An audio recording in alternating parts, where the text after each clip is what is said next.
Ladies and gentlemen, the Prime Minister.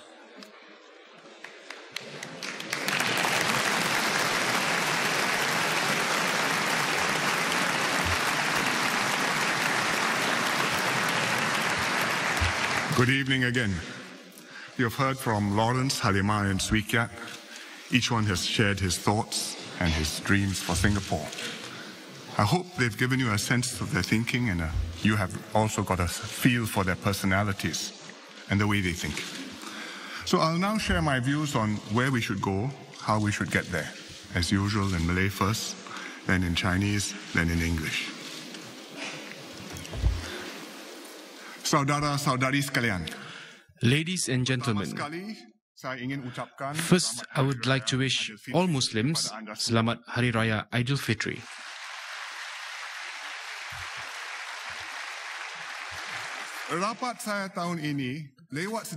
This year, I am holding my rally a little later than usual because of Hari Raya. You might still remember last year I touched on some of the challenges of our Malay Muslim community and spoke about the Wisma Geylang Serai project. This is the picture of Wisma Geylang Serai.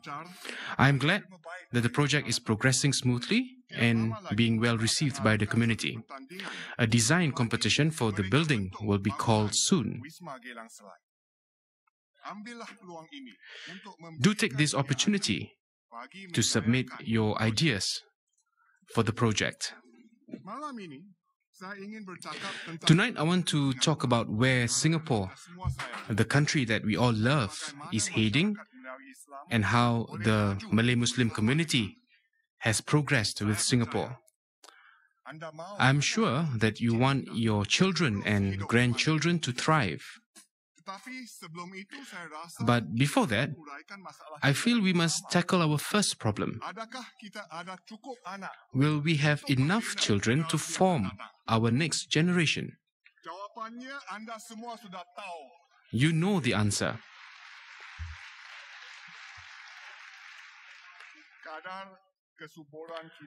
Our birth rates are declining. The Malays used to have many children, but now Malay birth rates are declining too. But we will not be passive. The government will do what it can to encourage couples to marry and have babies. How? I will explain more in my English speech.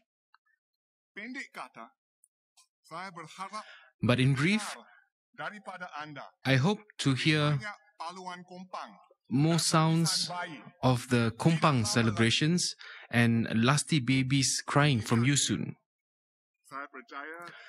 I believe all of us want Singapore to remain the best home for our families.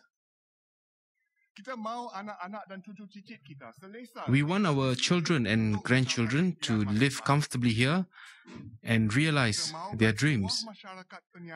We want a caring and compassionate society, an open city with a strong Singaporean spirit, a multiracial society, maintaining harmony between the ethnic groups. To achieve all these goals, we must continue our multiracial approach to national challenges. You must know, through television, internet or newspapers, how politics and society are often organized by race in other countries. Every issue is seen and fought along racial terms. Which race gains and which loses. We should never allow this to happen in Singapore. At the same time, let us continue our efforts to uplift our Malay Muslim community so that we can progress together as one society. It is hard to imagine the great strides that you have made since independence. Now your young people which is our hope for the future, are doing very well. More now are following the footsteps of successful community leaders like the late Rizwan Jafir, who passed away last year. But Rizwan contributed to Singapore in many fields. In Mendaki, Muiz, and the Council of Presidential Advisors, and throughout his career in the civil service. Another outstanding Malay is Porter Iskandar Jalil, who received the Public Service Star BBM this year. His beautiful handicrafts are often presented as gifts to tourists and distinguished visitors from overseas. Recently, I attended Jamia's 80th anniversary celebrations. One of Jamia's projects that you may know about is Darul Ma'wa, a children's shelter. But did you know that many Darul Ma'wa alumni have become successful, productive citizens? One of them is Sufyan Anwar.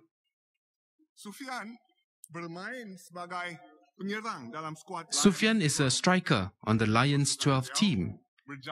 His team was second in the Malaysian Super League this season, and I hope they will be champion next season.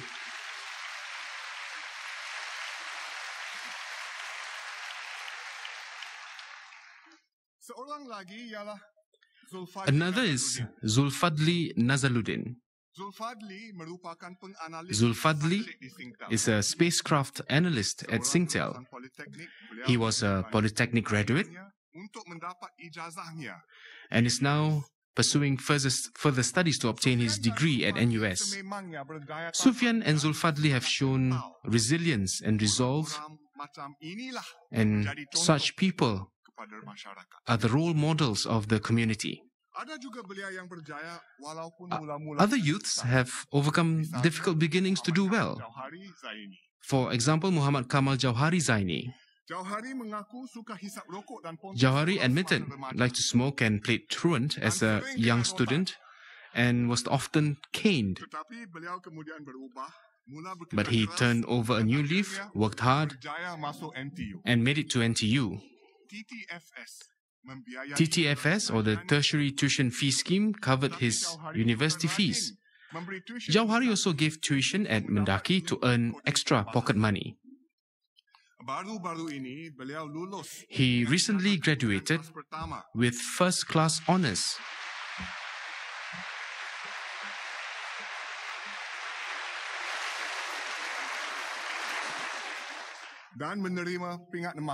And received the Lee Kuan Yew gold medal. So now Jauhari reserve praises instead of canings.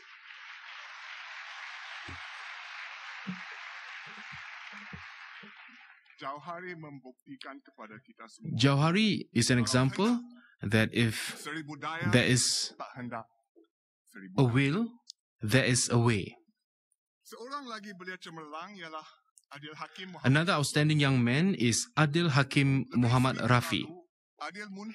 More than a week ago, Adil emerged as one of the 5 President's Scholars.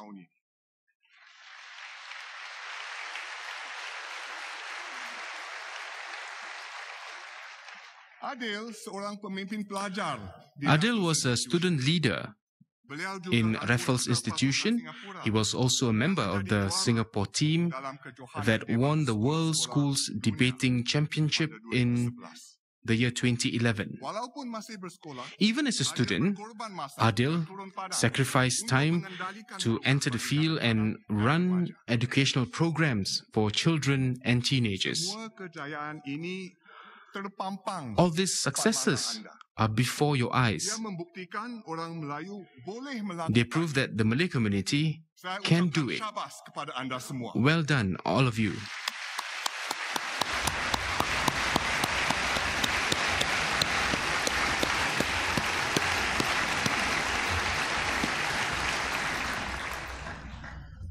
Sambil kita membimbing golongan yang berkebolehan, even as we nurture the capable ones, we should also help those in difficulty.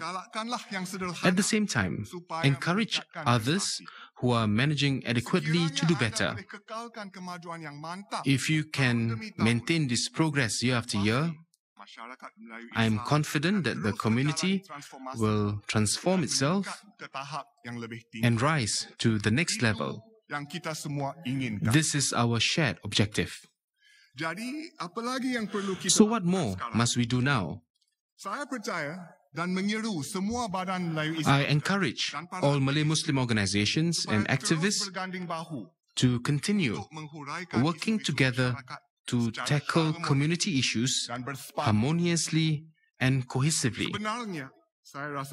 In fact, I am glad that many are doing this through CLF or the Community Leaders Forum.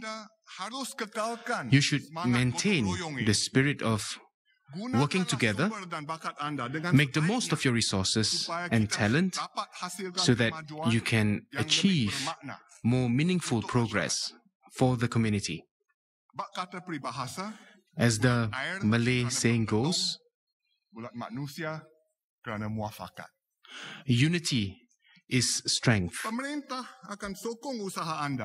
The government will back your efforts to progress and to develop your culture. But you should make full use of this support. Next week, I will reopen the Malay Heritage Centre. The centre will showcase the rich Malay traditions to our future generations, to the other races and foreign visitors. The Malay Muslim community is an important part of our future. You share the aspirations and concerns of other Singaporeans. Like other citizens, you too want better homes to live in, more affordable healthcare, and a brighter future. I am happy with your progress. You are confident of your place in Singapore. You have many contributions to make to our economy, our society, and the nation. You can look to the future with confidence. Come, work with me and my Malay Muslim MPs and the community leaders to achieve our common goals. Together, the Malay Muslim community can continue to progress with the nation. You are sure to take your rightful place in Singapore's development. Let us give our best for the community and the nation that we all love. Let us realize our vision of a community of excellence in a united nation. Thank you.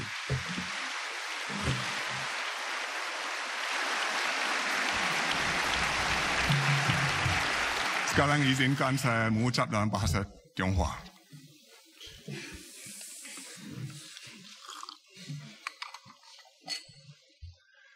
各位亲爱的同胞，大家晚上好。 Fellow citizens, good evening. In the blink of an eye, Singapore has been independent for almost 50 years. Today's Singapore, compared with 50 years ago, can be said to be a different world. On the whole, we cannot be considered a fully developed country, but our average income has reached that of the first world. We have solved the basic needs and are now pursuing a better quality of life.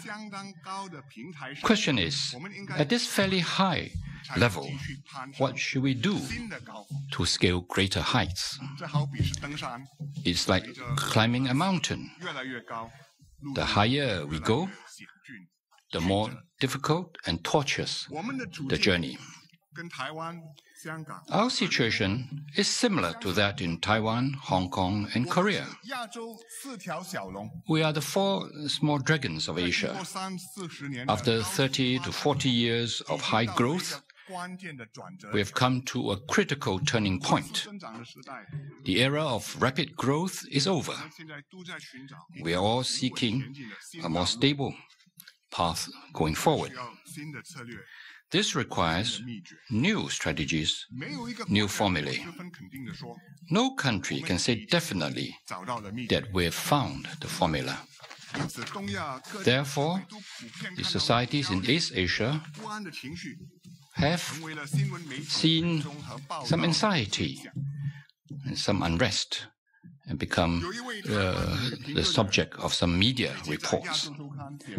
A Taiwanese reporter or commentator mentioned in Asia Weekly that Taiwanese are feeling anxious. The economy has gone down, job opportunities have shrunk, and people worry that the next generation will not be as good as themselves. And he said, interestingly, those who visit Taiwan, foreigners who go there, are appreciative of the economic and social progress of Taiwan. And Taiwanese seem to be a one-eyed dragon, and only looking at Taiwan with one eye. Actually, she says, the Chinese, the Hong Kong people, and Singaporeans have similar sense of anxiety. Not long ago, a reporter in Zhao Bao Wu Qingkang wrote an article and expressed something quite similar. He said, Singaporeans like to complain, and the grouses seem to increase, gradually increasing. They always feel that other countries are better than we are, and they're looking at it selectively, looking at the favorable points of other countries. He said Singapore is not perfect. We are not as good as some countries, but we are better than others. I agree with his view. We are indeed not perfect, but I hope we'll look at ourselves with two eyes. Actually, relatively speaking, our situation is better than that in many countries. In China, Hong Kong, and Taiwan, the media, the government, or the people recognize that they have something to learn from Singapore. In recent years, they've sent delegations to visit Singapore to assess our social and economic strategies. In the early days, it was economic strategies, and now they are paying more attention to our social development. And their conclusion often is that Singapore has gone further and has gone more steadily. And what Singapore has done, they may not be able to do the same. So I believe that Singapore has considerable space for development and potential. Let me give a few simple examples. First, Singaporeans do not have to worry about not getting a job. We are an excellent investment location with good job opportunities. Our unemployment rate is low, and in fact, in many sectors, we face a shortage of workers. Especially the SMEs recognize this point. Secondly, Singaporeans do not have to worry about not having a house to live in. Older Singaporeans who lived in Chinatown in the old days, or in the atap houses of the kampongs, in this kind of living condition, there were no modern facilities, and maybe there was just a bucket in the toilet. Well, you can't see that very clearly, but definitely it was there. When they moved into a brand new HDB flat, they deeply felt that there had been a dramatic improvement in their lives. Early HDB flats were not really beautiful, but the environment was clean and there were modern facilities. At least a modern toilet. These are the HDB flats in Tanglin Hot. In the playground. So the younger generation has grown up in this environment.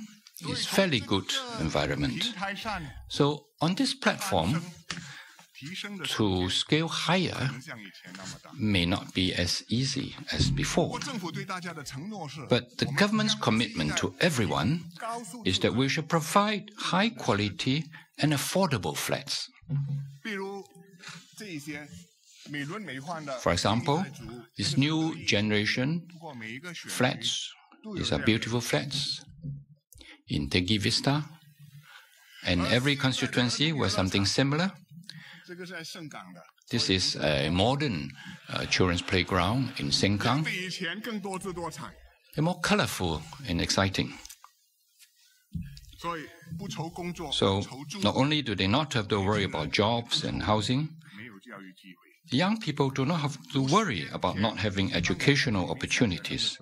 50 years ago, when I was in primary school, out of 3 primary school pupils, only 2 could get into secondary school. So 1/3 passed the PSLE and got into secondary school. And finally, the number that got into university, out of 20, only 1 could make it to university. Now,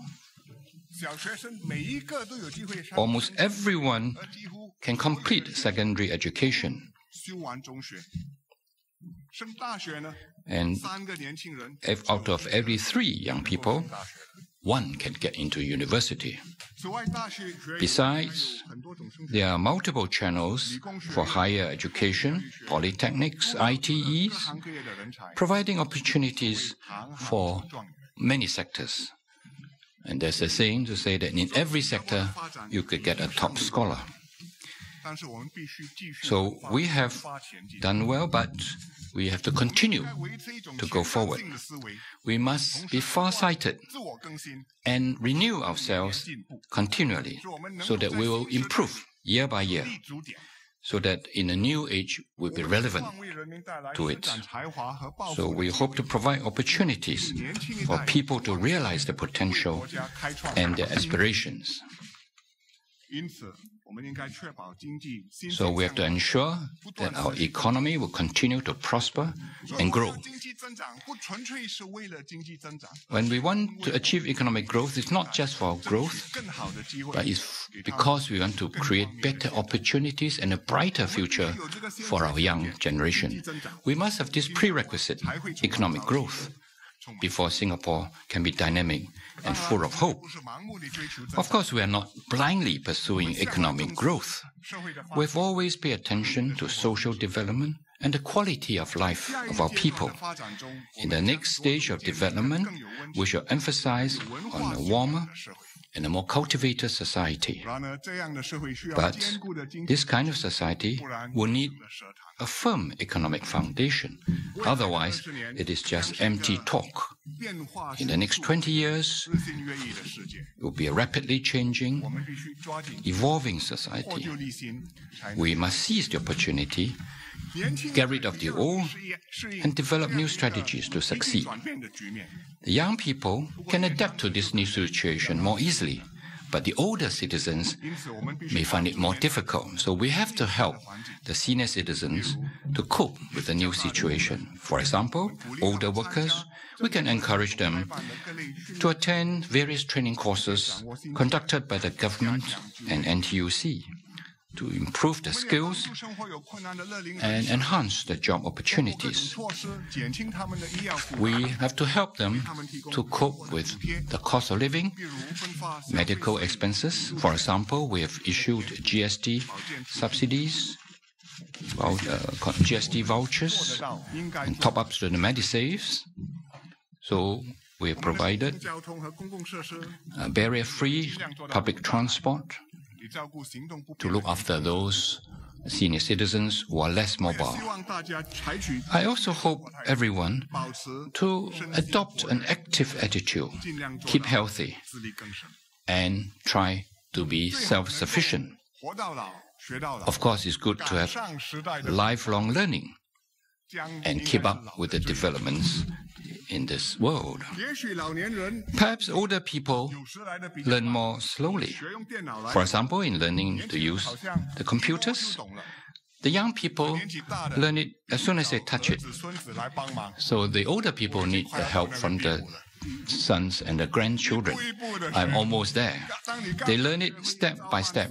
As soon as you learn something, the product is out of date, and there is a new product, and you have to learn a new program. But these problems can be overcome. I know many senior citizens are very active. Let me give 3 examples. The first example, Mr. Chung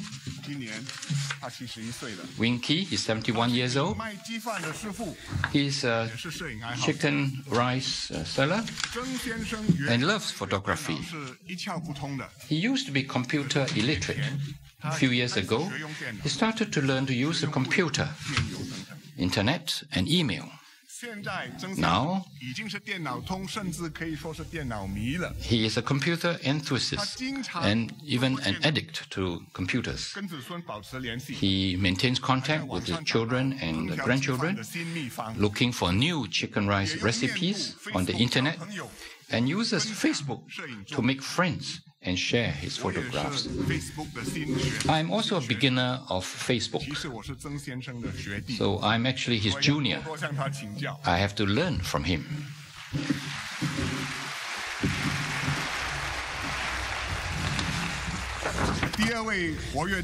A second example of an active senior is Madam Chang.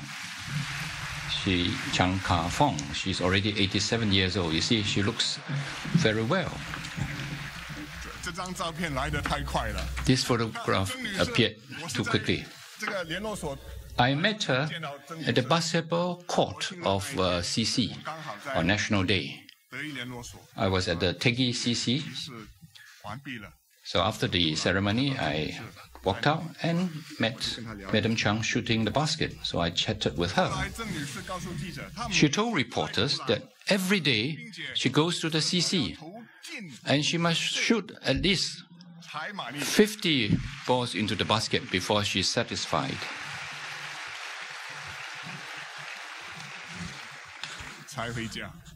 Then she'll go home, satisfied. Because she's happy and optimistic, she's a good example to us. Sometimes we may feel that we cannot do what she's doing. We may not need to shoot the basket every day, but we need to exercise often, and it's going to be good for our health. Another active senior is Mr. Chen Wu-Tek. He's 79 years old, a PhD student of UNISIM. Mr. Chen, before retirement, was a Chinese language teacher. After retirement, he became a student again and is pursuing a Chinese language and literature doctorate in UNISIM. His spirit is really admirable. So all 3 examples are excellent examples for us to follow.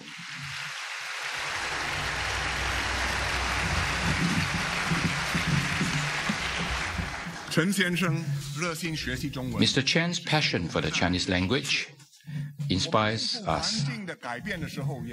When we have to adapt to the changing world, we need to promote and preserve our tradition. The Chinese community has always been concerned about the preservation and promotion of culture and tradition. Chinese culture is an important pillar of Singapore culture. It is an emotional anchor and moral compass for many Singaporeans. We should preserve our cultural roots, lest we lose ourselves in this ever-changing world. Last year, I appointed Senior Parliamentary Secretary Sim Ann to chair the Bicultural Task Force to preserve our heritage.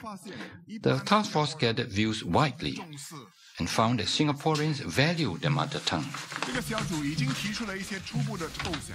The task force has come up with some preliminary ideas to nurture bilingual and bicultural pursuits, talents.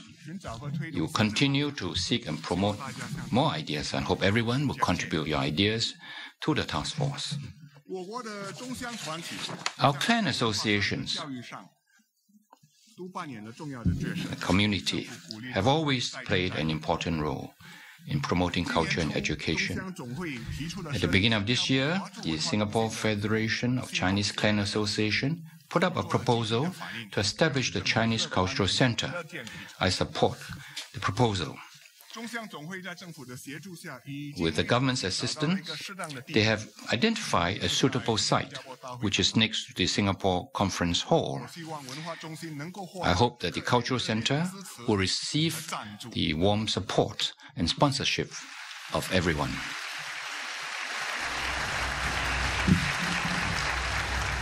In order for the project to succeed, we need support and cooperation of everyone. The Singapore Hokkien Hui Kuan also enthusiastically promotes culture and education. Recently, it proposed the setting up of the Singapore Hokkien Hui Kuan Cultural Academy. The government supports the proposal. The academy will be located at the former Chai Chi Secondary School in East Coast. This is a preliminary concept view of the academy. I hope these two projects will enrich the cultural landscape in Singapore so that it will shine evermore.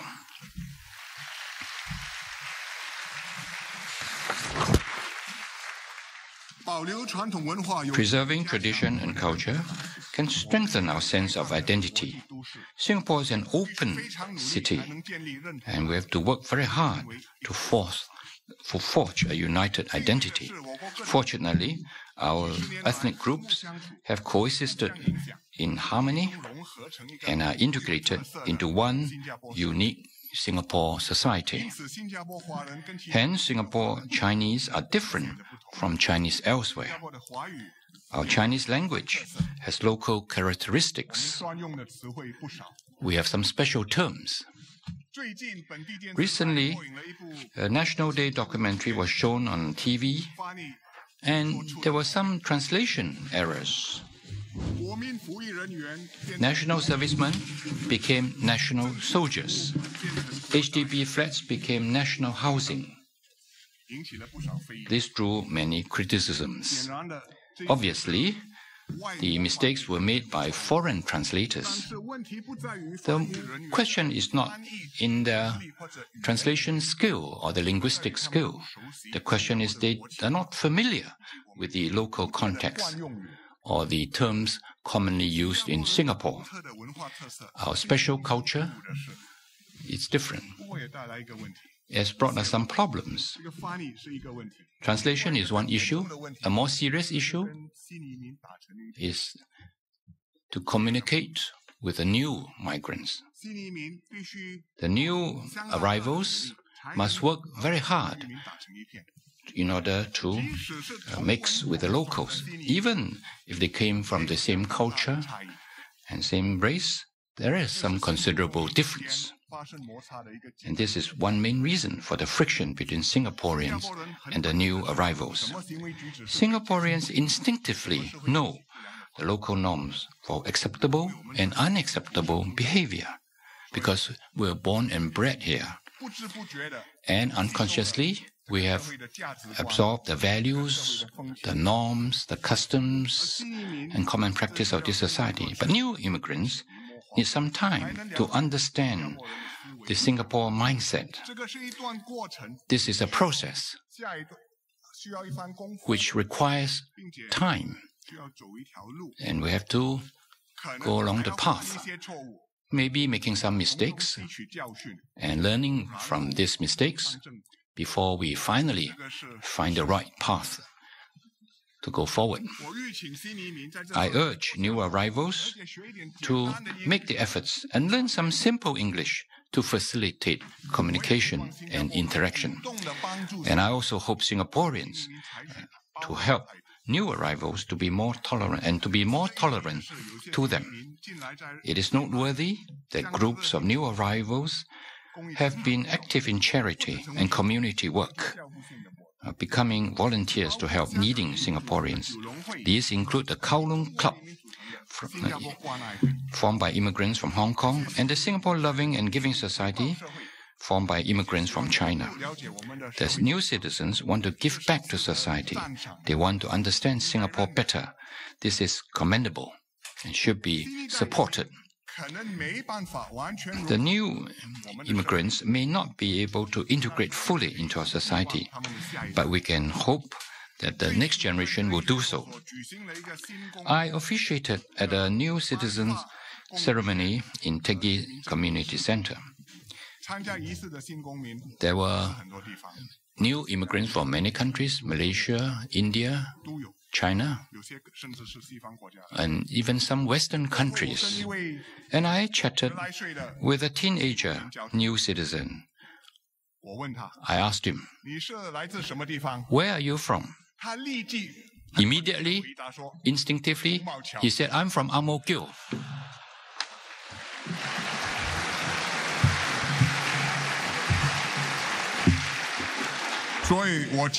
So I hope that one day he'll become my voter. We need new immigrants because our birth rate is too low, far below our replacement level. This is a dragon year this year, and there is a slight improvement. There are more babies, but it's still not enough. It still cannot reverse the long-term trend of a declining birth rate. We must have more local Singaporeans to become Singapore core and to preserve the characteristics of Singapore society. The government will continue to look for ideas and improve our social environment to make it more conducive to have more children. If you have some good ideas, please give us your good ideas and suggestions. We can only encourage on the side.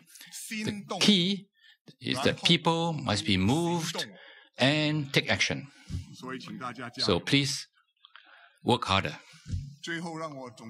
So let me sum up my speech. Singapore is in a new phase, completely different phase of development. The next 20 years will be full of opportunities as well as challenges.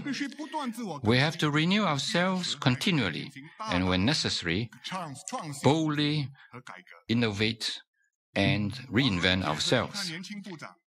Swee Keat and other young ministers over the next few months will seek the views of people and decide which policies should be revamped and changed.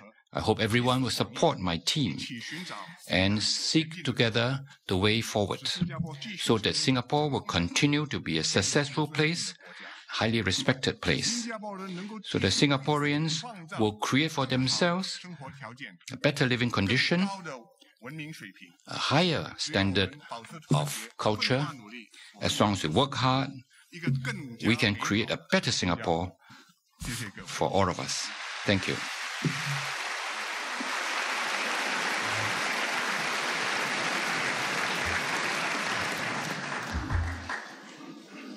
Friends and fellow Singaporeans, we've traveled from third world to first. You know the Singapore story to date well.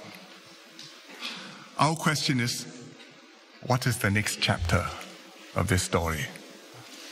Where do we want Singapore to be 20 years from now? The next 20 years will see many changes in the world. The first big question will be, will there be peace or instability in the world and in Asia? If it is not peace, if it is tensions, then we must brace ourselves for a rough ride. But if it is peace and prosperity worldwide, which looks likely, then it's going to be an exciting era of rapid progress and dramatic change. We are both a country and a city, so when we look forward into our future, we have to see our future against what other countries are doing and also against what other cities are doing in the world. In Asia, I expect many countries will continue to rise, and especially the biggest ones, China and India. And they will compete against us in many business areas, manufacturing, services, R&D, And in some areas, they will surpass us. And some parts of China and India will certainly surpass us. But at the same time, these big giants will offer many opportunities for Singaporeans. Their cities, Shanghai, Beijing, Mumbai, Bangalore, will become even more vibrant and exciting places to live and work. They already are. Not quite so comfortable, not quite so clean environmentally, but they will improve, and for their people, it will be exciting. For Singaporeans, it will be very pleasant too. In the developed countries in the West, the change may not be so dramatic, and their problems will be also not so easy to solve, like the problems which the Europeans are going through now. But their leading cities, like New York, Los Angeles, London, these, I believe, will continue to thrive because they are not only connected to their own countries and the problems in those countries, they are connected to the whole world. Talent flows in, resources flows in, ideas come in, new projects, new companies start up, new changes which influence the world. And we have to see ourselves against those cities and ask us, where do we want to be? One of the big changes in the world, which will change the world, will be technology. It will completely transform our lives. Already it's a huge part of how we live, work, and play. We don't always realize it, but it is. If I ask who in this room does not own a handphone, please put your hand up. You know what I mean. But think 20 years ago, how it was in 1992. Not a lifetime ago, just 20 years. It wasn't like that. People used coin phones, card phones. When recruits were called up in camp, confinement, queue up to phone home, like that. Today, when you're called up, or when your sons are called up, BMTC Pulau Tekong, the first night, the instructors tell them, please use your handphone, call home. Call your mother first, then call your girlfriend.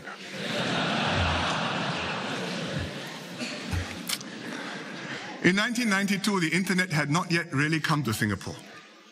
And nowhere in the world did anybody imagine Facebook or YouTube or how these gizmos and newfangled things would impact societies, impact our lives. And today, Singapore is one of the most wired countries in the world. So just think back those 20 years and ask yourself how you can imagine what 20 years from now will be like. Not just the technology, but what the technology has done to our lives.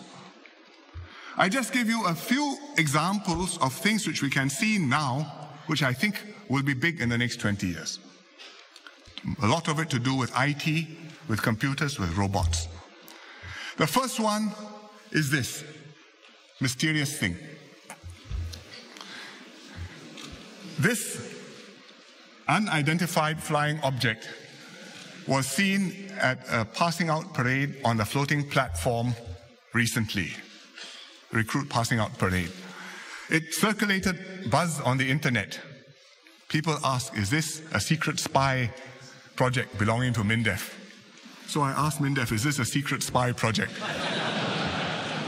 MINDEF told me, after investigating the matter carefully, they said, no, it has nothing to do with me.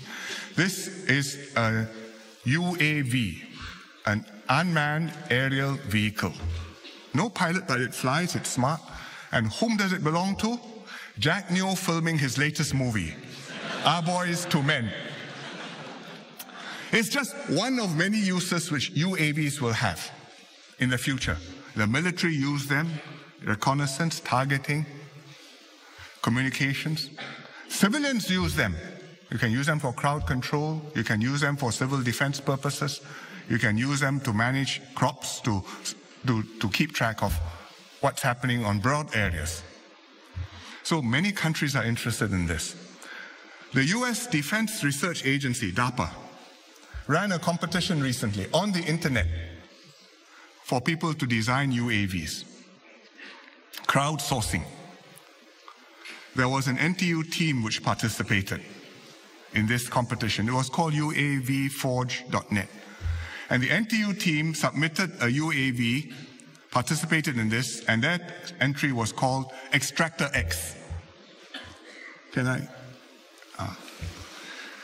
There were 140 teams which competed in this competition from all over the world.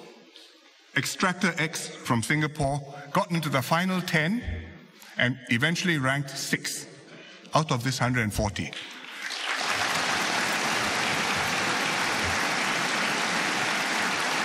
And I should tell you that amongst the people whom they came ahead of, one was the Massachusetts Institute of Technology, MIT, and the other one was the Japanese Ministry of Defense. So I think that we did well. One day, when you fly SIA, you may fly UAV. It will take some time, but it is technically possible. What I'm not so sure is possible is that you can have something replace a Singapore girl.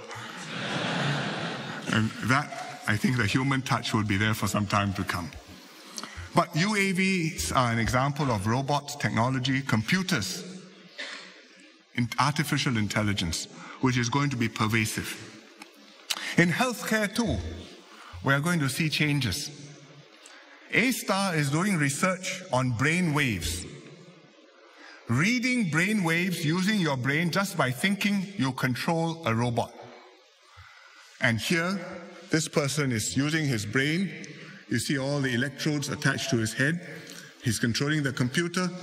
The computer is controlling this machine, this arm, which is moving his left arm. So if you can imagine, if he is a stroke victim, this is something which can help him exercise, regain his strength, or move for him. Become like a bionic person. How will these technological advances affect us? It's not just a gee whiz factor, cute to talk about, but it's going to cause the whole economy to change, entire industries to alter. Retailers are under pressure from online shops, whether you're selling books, Amazon, whether you're selling videos.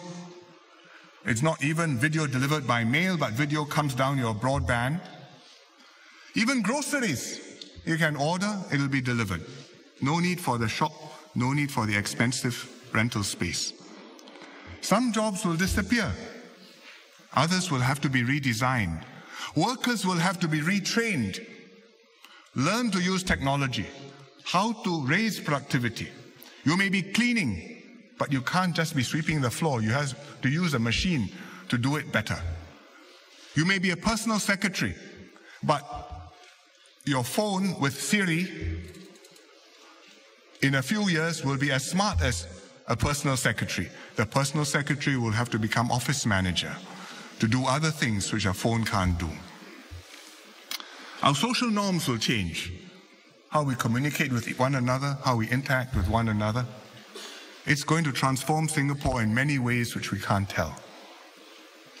This year, National Day, we were, or many of us were, at the floating platform on the bay. Some of us were overseas. There was one group in Melbourne. They gathered, they watched it live streaming on the internet. Some of those kids' parents were at the bay. So we were having a remote joint celebration. They SMS one another. You are watching the show here, they are watching the show there. You are enjoying it, separated by 5,000 miles.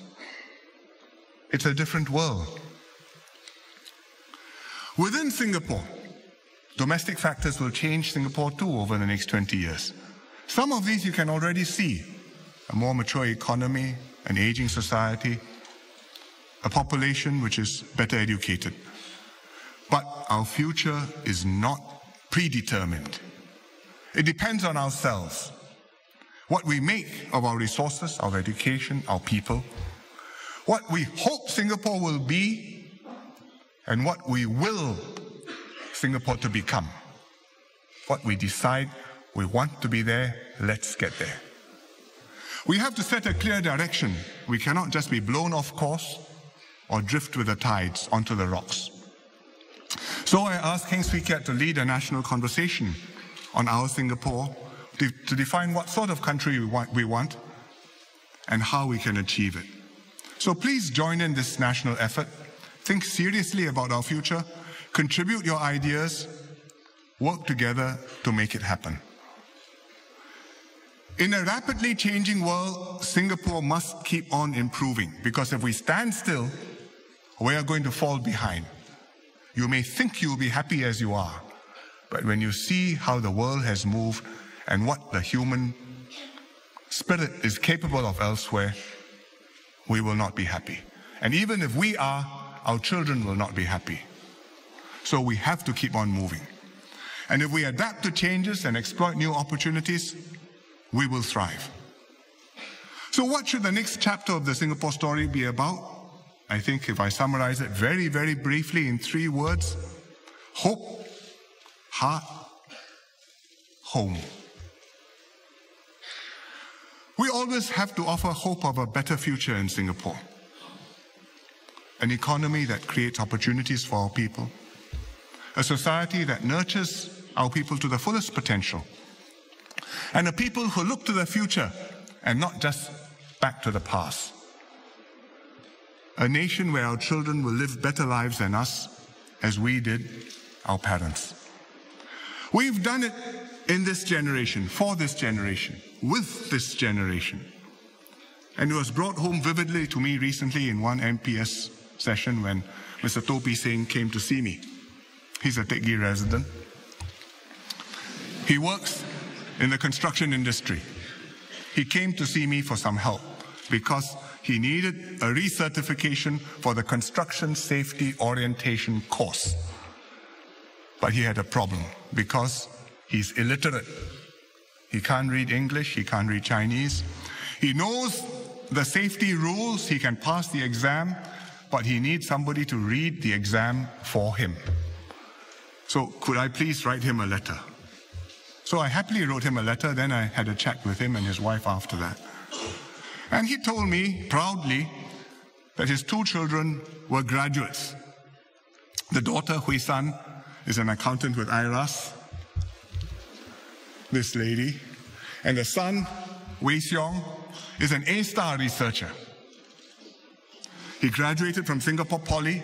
He went to university overseas. Eventually, he earned a PhD from NUS. He was awarded an A-star international fellowship.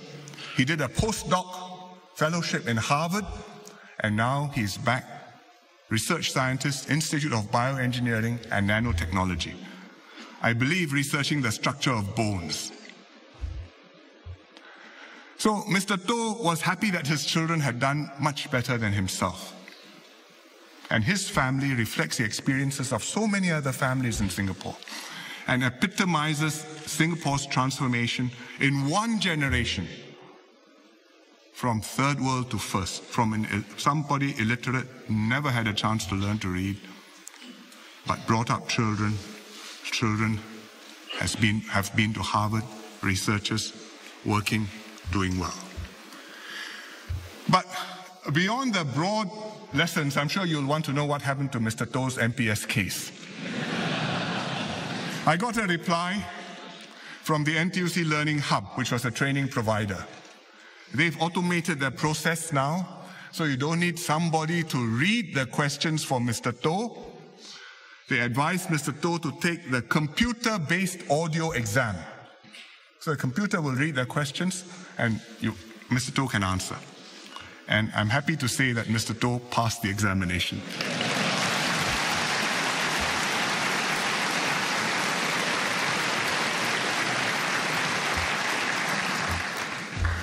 I know that our people sometimes worry about the future.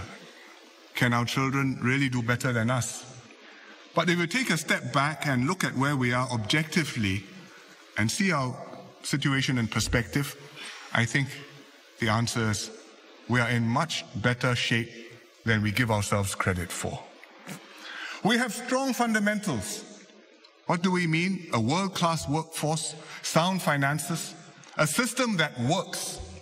It's not perfect. Every now and then something goes wrong, and every time an MRT malfunctions, we are reminded of this. But we can fix these imperfections and we can keep on making it better. We may be very conscious of our shortcomings, but others have a high regard for what we've achieved. I met the president of MIT recently, Susan Hockfield. She was then about to retire, and she was going on a visit to many countries in Asia. She came here, I knew her, gave her dinner. And she told me how impressed she was with Singapore. She said, Singapore is the only country where you can see the full potential of the human spirit. And this is a person, head of one of the top institutions in the world, the brightest. She's got people from all around the world. She's traveled. She tells me this, completely unsolicited. I think we should give ourselves a little bit of credit.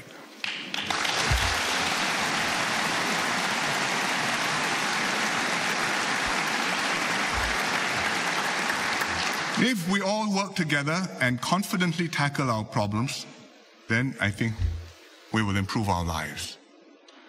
On jobs, we are bringing in many new investments. We are creating new and better jobs. In fact, more jobs than we have persons to do them. We are strengthening the core of the workforce, the Singapore core of the workforce. We are offering new Singapore industry scholarships for Singaporeans to go to university and work for local companies to build up our local companies. This year alone, 90 scholarships and more to come. We're upgrading our low-income workers, whether it's cleaning, security industries or others. The opportunities are there. Take advantage of them, upgrade yourselves to become more productive, to become more employable. Public transport, I mentioned MRT just now. We are making major investments in trains. $60 billion over 10 years. Many lines coming on. Thomson Line work is going to start very soon. It goes from Woodlands to Marina Bay. The downtown line from Bukit Panjang to Changi Expo will open in phases starting next year. But train projects by their nature take time, major investments, and you have to plan well ahead. So while we do the trains, we are also working on the Bus Services Enhancement Program, BSEP. It was a little bit controversial when we announced it in the budget, but it's a good thing. I think it's the right thing to do, and it will benefit many, many Singaporeans. And the commuters should start to see new buses, new services, and better frequencies under the BSEP starting by next month, progressively as we phase in the additional buses and as we hire and train the new drivers. On aging and healthcare, new hospitals are on the way. Ng Teng Fong Hospital in Jurong, and the next one in Sengkang, well under planning. We are building more nursing homes and daycare centers. But on your part, please make the effort. Keep fit, live healthily is the best and the cheapest healthcare anyone can provide himself. On housing, we are cutting the waiting time to book HDB flats, and I'm confident that nearly every Singaporean household can afford and can get their own home. We've done it before, we can continue to do it. There's enough space to accommodate the whole population, even as it grows somewhat. We're developing more housing estates. In the longer term, we will reclaim more land. And we're not just building flats, but creating better living environments with green spaces, blue waters, clear skies. And with your help, we are building stronger communities. Communities where people live happily together, where people cooperate with one another. There's one thing I should mention apropos housing before I move on, and that is the question of housing for singles. It's something which is on the minds of many Singaporeans because the single numbers have gone up. Singles can buy HDB flats on a resale market and get a government grant, CPF grant, but they are not yet allowed to buy HDB flats directly from HDB. And I think this has caused some concern because resale prices have gone up. I fully understand these concerns. I should say MND also fully understands the situation, and I would also say Corbyn 1 is looking actively at the matter.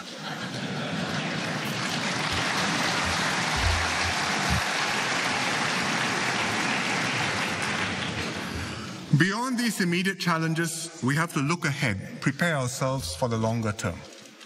And the most important long-term investment we can make is in our people and to make it through education. It's the key response to progress in technology and to the changing world.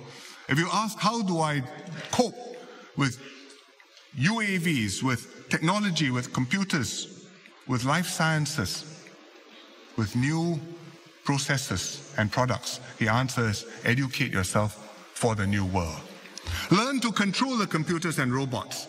Don't get replaced by them. We've got to keep upgrading ourselves, outthink and outsmart the competition, and be smart enough to take advantage of the technology. And we have a good education system at all levels. Our universities produce graduates which are highly sought after here and abroad. This picture was taken, I think, in this room. There are more graduation ceremonies than National Day rallies held in this room every year. Our IT and poly students do brilliantly. They are considered world-class institutions. Nobody else has anything like that. They compete internationally, world skills competition. They win many medals. And the latest ones, hot off the press, is the FIRA World Cup, Robo Cup. This is not the FIFA World Cup, but this is the robots equivalent Federation of International Robotic Associations. They had the competition in Bristol, and yesterday was the finals, and we came back, the Nanyang Poly team, 12 medals.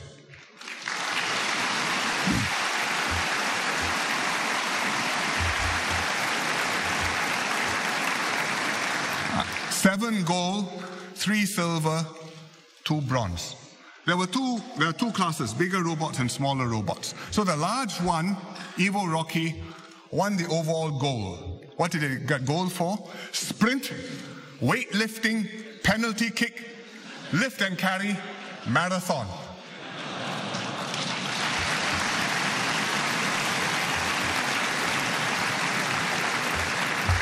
But this picture is the smaller robot. His name is Red Atom.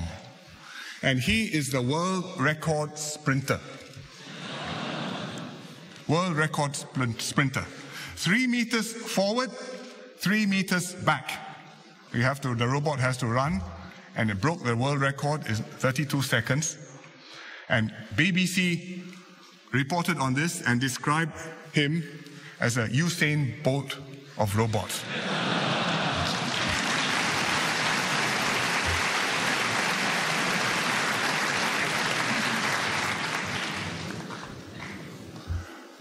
Our schools, students also do well. Across the board and at the top, they shine also in international competitions.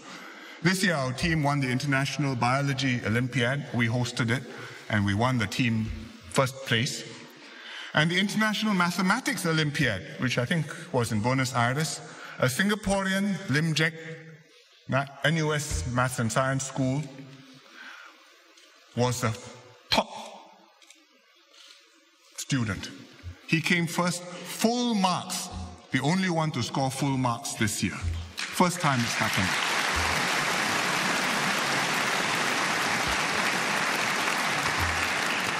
But we are not just focusing on the best students. Yes, we ought to celebrate our gold medalists, our outstanding ones. But our schools and teachers are also doing their best for every student, from the weakest to the most talented ones. And that's why we say every school is a good school, every neighborhood, you have a good school. And this is not just a slogan, this is a reality. I received an email recently from one of my residents. I use my examples because I know them, but if the other MPs will surely have similar. This was from a father, Mr. Balu. His son, Praveen, is a primary 6 student in Townsville Primary School. And he wrote me this.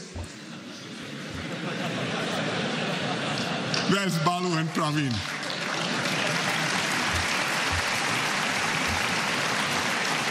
He said, I'm impressed by the openness and approachability of the teachers. Together with the guidance and motivation of dedicated teachers, Like Madam Suhaizan and Mr. Kwek, my son performed much better in his mid-year exams.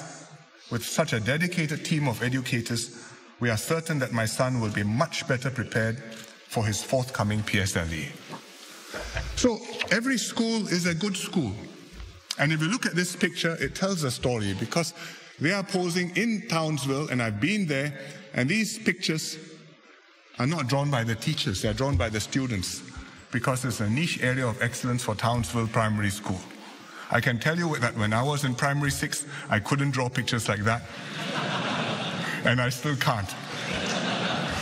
But today, the opportunities are there, and I think the results are showing. Beyond school, we're opening up more paths in higher education. Singaporeans have very high aspirations. Every parent wants his or her son to do as well as possible, go to university. And many ITE students hope to go on to the poly, and most poly students aspire to get a degree. One way or another, they want to get there. So we've been increasing our university places year by year for Singaporeans, but still more Singaporeans want to go. So last year, I tasked Lawrence Wong to study this issue. And he concluded that we should create more university places, but that we should focus on applied, practice-oriented degrees. For example, engineers, physiotherapists, social workers. Skills which are useful, which are in demand, which will help to get the graduates jobs. And we should not just churn out graduates, regardless of the quality of the employment opportunities. Set up the institutions, run the courses, print the degrees, produce the graduates, generate a lot of disappointment and unhappiness. Other countries have made this mistake. We produce unemployed graduates, underemployed graduates. Europe has got them, Britain, America, even China. Many graduates come out looking for work, can't find work. So we must avoid leading people up the wrong path, misleading them, that if you spend 3 years of your life doing this, at the end, you will have a happy outcome. We must make sure that if we let people go that way and encourage people to go that way, that at the end, the prospects are good. Right now, we have 2 institutions that work closely with industry and emphasize practice-oriented teaching. One is SIM University, called UNISIM, which is a private institution, and it runs part-time courses for adult students.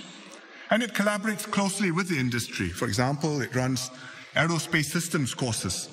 And the courses include a practicum, meaning the students have to spend a certain number of hours or weeks with a company in the industry, working in the company, learning about the practical aspects of aerospace engineering. And they do the same with their social workers and their other courses. The other institution is SIT, the Singapore Institute of Technology, which has high-quality foreign partners in focus areas. For example, one partner is DigiPen, which is one of the top American institutions for interactive digital media. And here you will see the student rendering something, and the younger ones among you will know that this thing is called an ATST, Star Wars, All-Terrain Scout Transport Walker. I confess I didn't know, I had to learn. But the young ones know, and they are going to master this. SIT is partnering Technical University of Munich, TUM, science and engineering courses. Here they are doing robots. I think this must be a robot soccer game. They are partnering the CIA, not the Central Intelligence Agency, but the Culinary Institute of America. Learn culinary arts. Again, one of the top institutes. And if you're going to be a chef or going to be running a restaurant, the CIA teaches you how to do it well.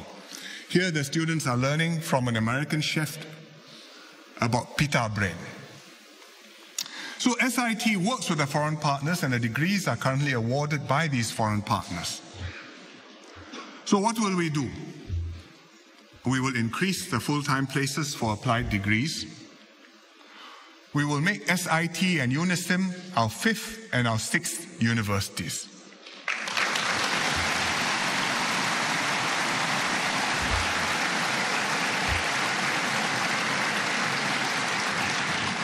SIT will expand, and it will award degrees in its own name in addition to the partnerships it has. UNISIM will add full-time programs to its part-time courses, and it will build on its strong industry links, but it will remain a private university.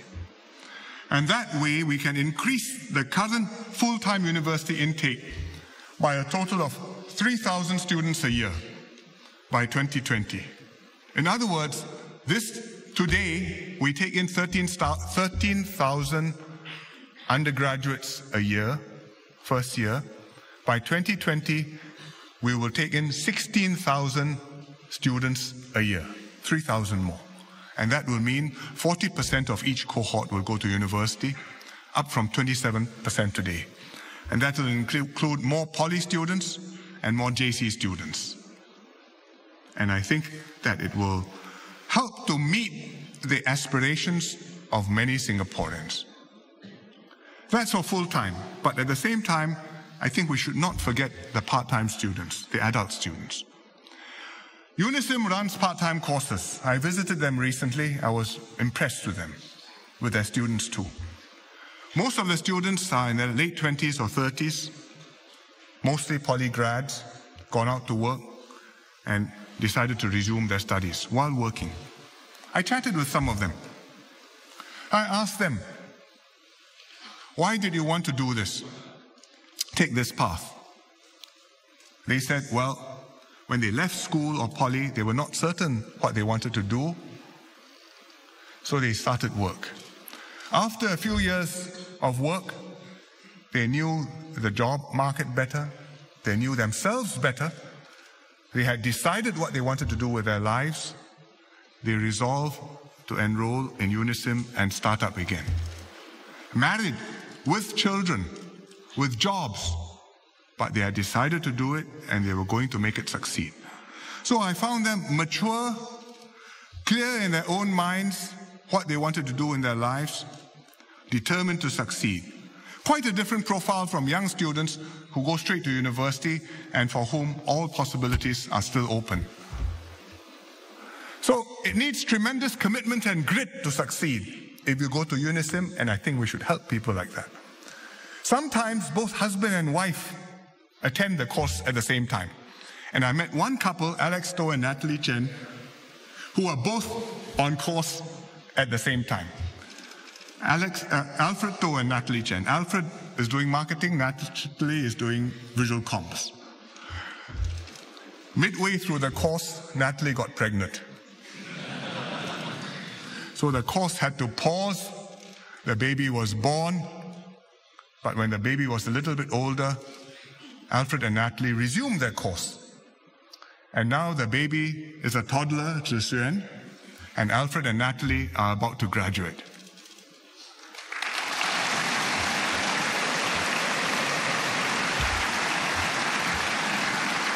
So I think they deserve our congratulations. So this is a very good option for some segment of our students to leave school, go to work, and then later on, when you're clearer what you want to do something which is focused, practical, and will help take your life aims forward. So we should give them more support. How? We'll make more part-time places available. And secondly, we will extend government bursaries and loans to UNISIM part-time students so that they get the same support as part-time students in NUS and NTU.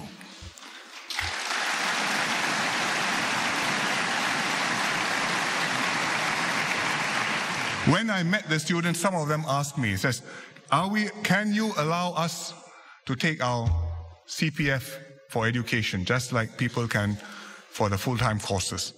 I said, no, you are working, you have responsibilities, your CPF is for your house and your future. We will give you more support. I would prefer the government help you rather than you take from your CPF. And I think with the bursaries and with the loans and with the scholarships, this will help those who have some financial difficulty to achieve their ambitions and their aspirations.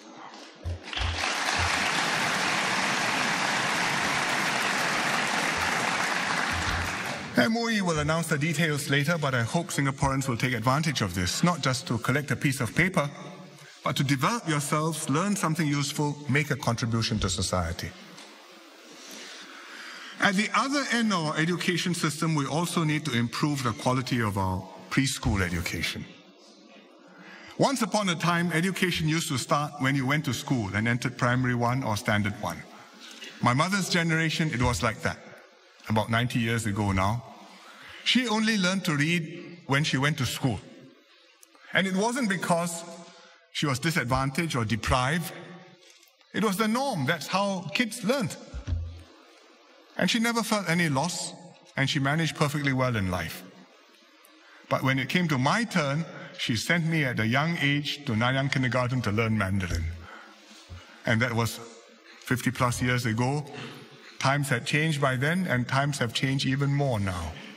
Family structures have evolved. There are more nuclear families, just husband and wife, and fewer children. More dual-income parents.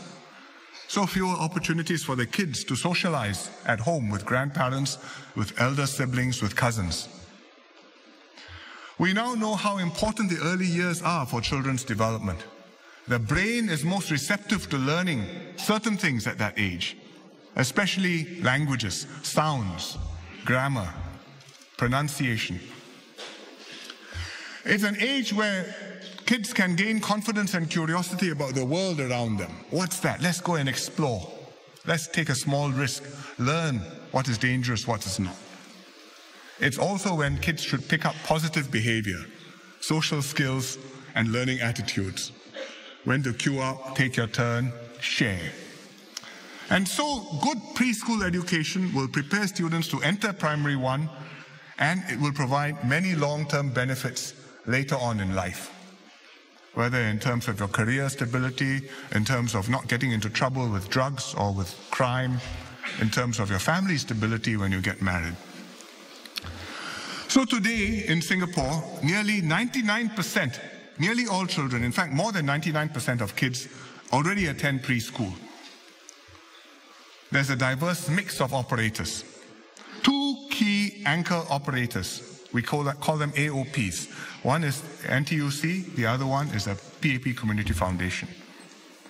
They are the anchor operators. They have just under half the total market, and many different private providers as well. The government provides financial support to make preschool affordable. And we also provide support to the anchor operators to raise their standards. We've been doing this for several years.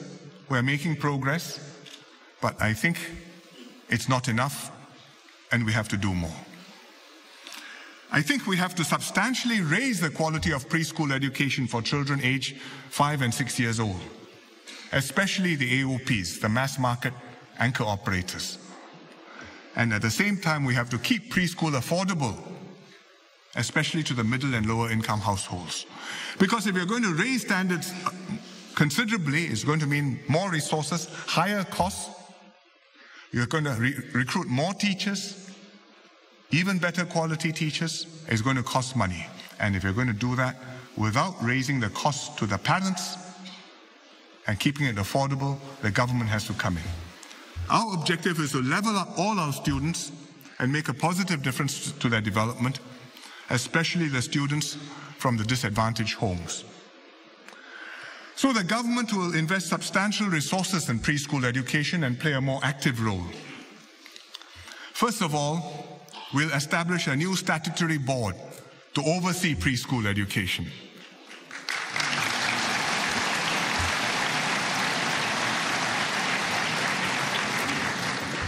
Secondly, we'll provide and upgrade preschool teacher training to raise standards. Thirdly, we'll bring in new anchor operators in addition to PCF and NTUC. And fourthly, we'll upgrade the anchor operators, the existing one as well as the new ones, so that they can improve the careers which they can offer the teachers, They can offer structured development opportunities for the staff. They can introduce creative learning methods for the students, but to raise the base, the quality of the mass market. And fifthly, we will pilot a few government-run preschool centers to test new concepts in kindergarten education. And finally, we'll give more support to low and middle income families so that it stays affordable. But we will not nationalize the preschool sector. I read the debates in the newspapers over the last few months. Some people want the government to pao ga liao. I think the government has a role to play, but the government's role is not to do everything.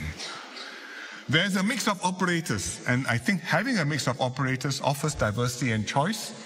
I think the choice is useful for parents because different parents will have different views, what their kids need, and different kids will have different needs. So we shouldn't deprive parents of this choice, but instead we should raise the base. Make sure that wherever you go, it's a good kindergarten. I've sketched out the broad outlines, but how exactly to do this? Well, MOE and MCYS will follow up on the matter. The transformation will take some time, but I'm confident that 5 to 7 years, we will be able to see results. But I would like to offer one caution to parents. Please let your children have their childhood.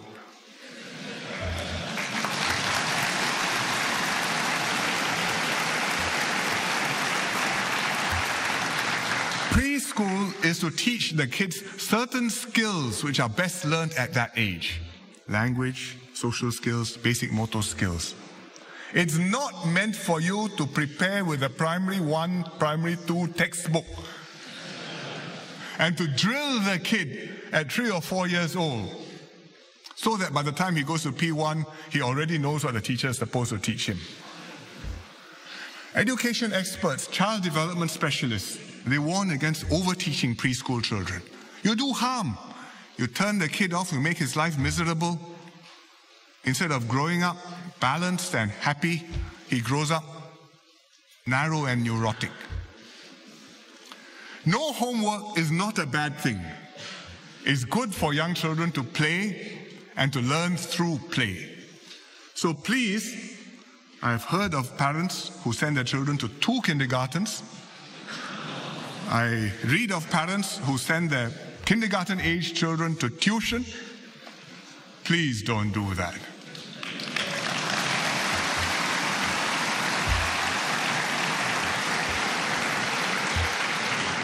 Education is vital to the future of Singapore, to creating hope for a better tomorrow.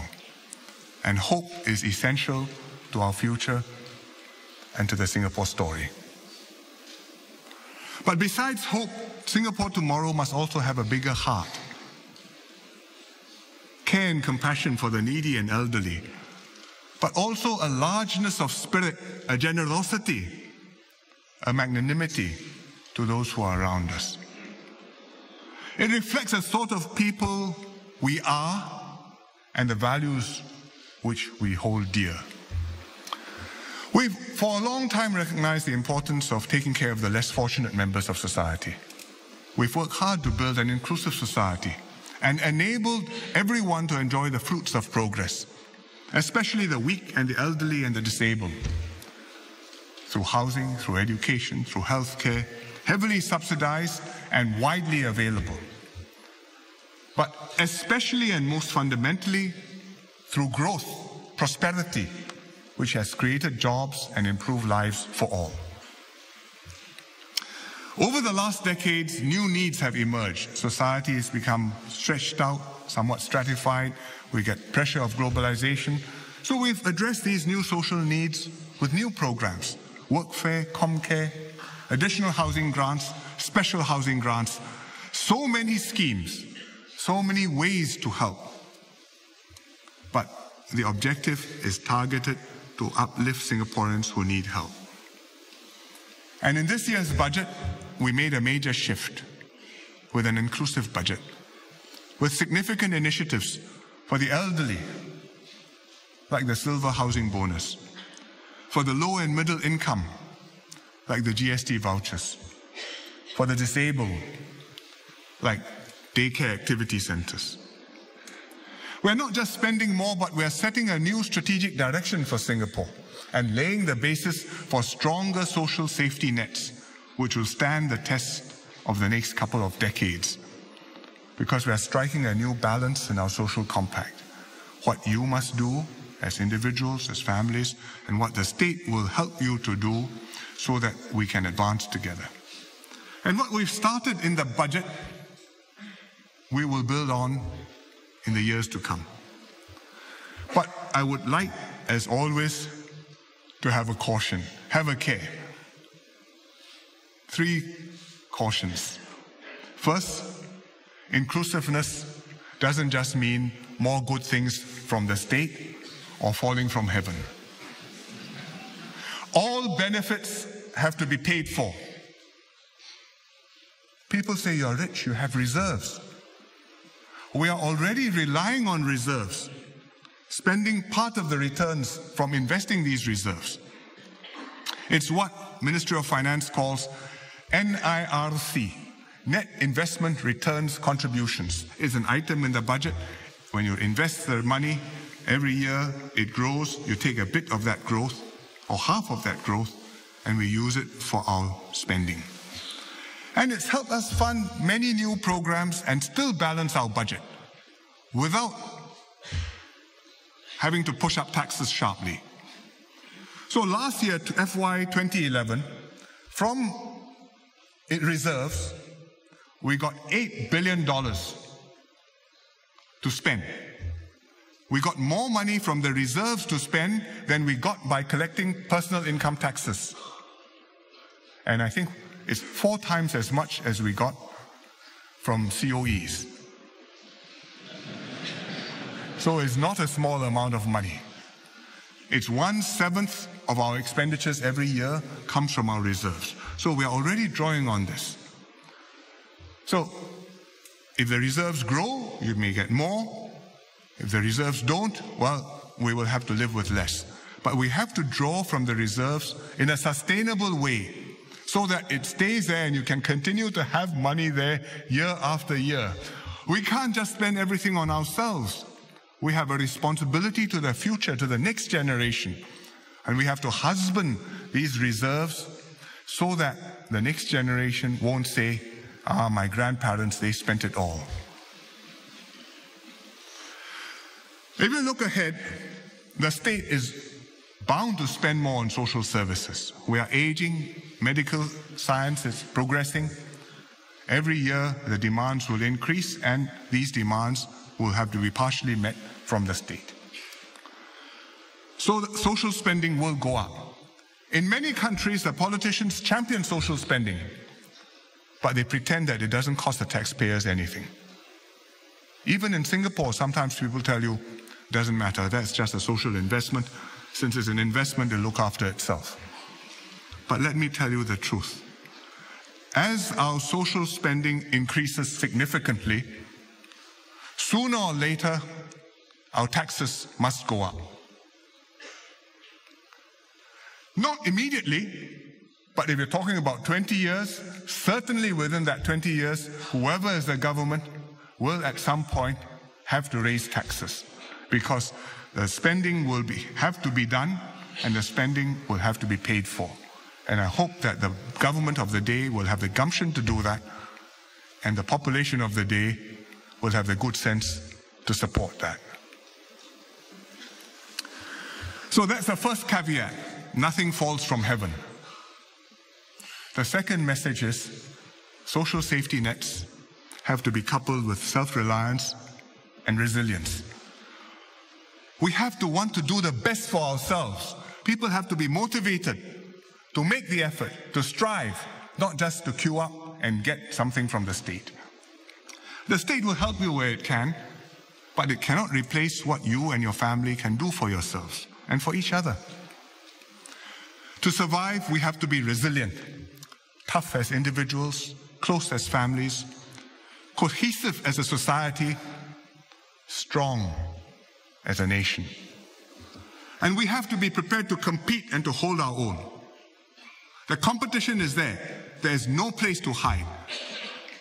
The government can help to enable you to meet the competition. It's not possible for us to say we'll keep the competition away. The big bad wolf is outside. We are quite safe at home, nothing to worry about.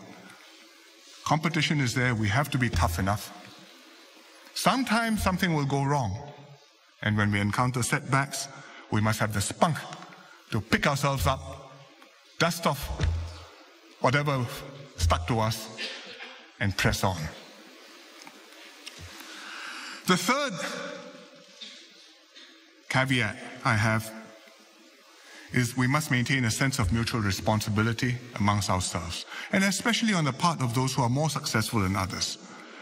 You've succeeded working hard through your own efforts, yes, but you've also benefited from the system, which nurtured you, and from the many others who helped you to do well.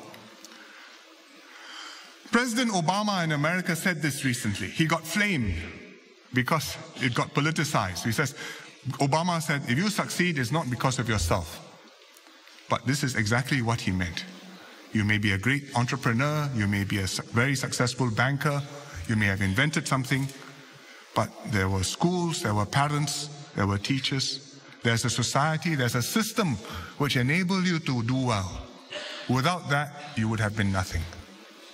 And I think that our successful people have to know that and also have to feel that obligation, that it's right, that having done well, they make the effort and help others too.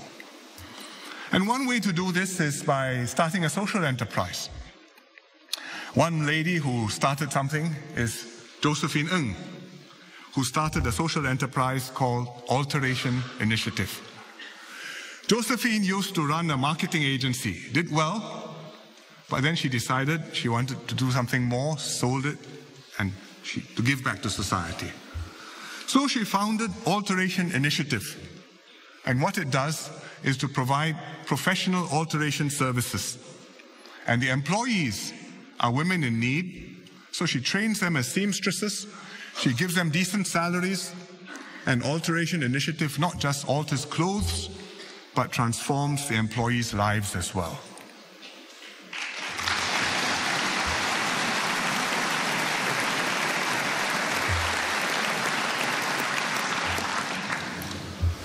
Besides social welfare, another aspect of having a big heart is very important. And that is knowing how to treat one another on this little island of ours. We've built a harmonious society by being big-hearted. We treat our fellow citizens with respect. We accommodate the practices and the beliefs and the customs of different races and religions. We share our void decks for Malay weddings, Chinese funerals, other ceremonies. There's a spirit of give and take, mutual accommodation. We're all in this same country together. And indeed, I think most Singaporeans are generous by nature. You read many heartwarming stories and thank you letters in the Straits Times forum. Taxi driver returns a handbag left in his taxi. Old lady fell down. Stranger came, picked her up, helped her cross the road, go home. These are all ways which we ought to be behaving and acting. More people are donating to charitable causes. Young people particularly are passionate over causes beyond themselves. I met a bunch of youth leaders recently over tea, and I was very cheered by the experience, just as you heard Lawrence Wong talk about it earlier. Because they were engaged, they were positive, they were doing something about it, not just talking about it, and they could see how their efforts were making society better. One of them was Tok King Ling. She's a youth volunteer, and she leads overseas youth expeditions. She topped her class in Nanyang Poly. Now she's pursuing a social work degree in NUS. And I think she will make an outstanding social worker because her passion is there. Farhan Firdaus, another active youth volunteer, he founded Voluntarius, which is an organization which brings youths together to do good work. For example, cycling to raise money for disadvantaged kids. And there are many more stories like that. But I would be less than honest if I didn't tell you that there are also some troubling signs which we can all see. Residents reserving public roads outside their houses to park their own cars. They don't use tissue paper. They use dustbins, they use flower pots, and then they use the dustbins and flower pots to fight one another once in a while. HDB neighbors on the same corridor quarreling over the washing of the corridor. One wants it clean, the other one wants it dry. No end of arguments. Placing of potted plants. Arguments over noise.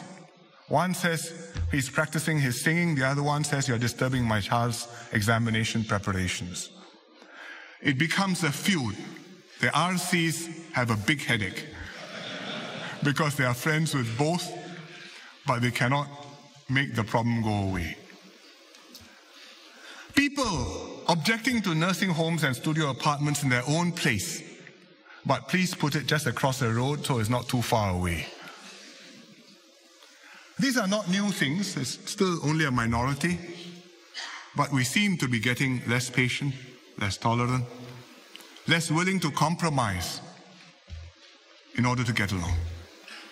Maybe it's because we are losing the kampong spirit. We talk about the kampong spirit. We think back to the picture just now which I showed in my Chinese speech of how the kampong was. All the kids, big and small, gathered around the well.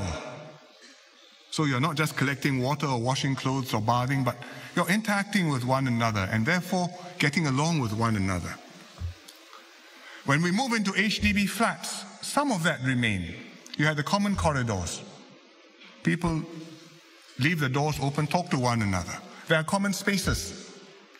You may wait for the lift, and in the old days you wait quite long for the lift because one lift on 3 floors. No LUP yet. So, one way or another, you interact with your neighbors and you become friends, and so there's give and take. But today, we lead more private lives. The corridors are, many of them, not common corridors. 3-4 flats share one lift landing. LUP, now you don't have to go downstairs and meet people from three levels, just people on your floor. Work takes more time. There are fewer opportunities to bump into neighbors. Unconsciously, less interaction results in less consideration, maybe more self-centered behavior. And maybe that explains why there's a rising trend of not so good behavior. But we shouldn't let this spread and make us into ugly Singaporeans. I think we'll be ashamed of ourselves. We should do our best to be big-hearted to our neighbors, to our fellow citizens, in fact, to our fellow human beings. And it's not just a matter of courtesy, it goes much deeper than that.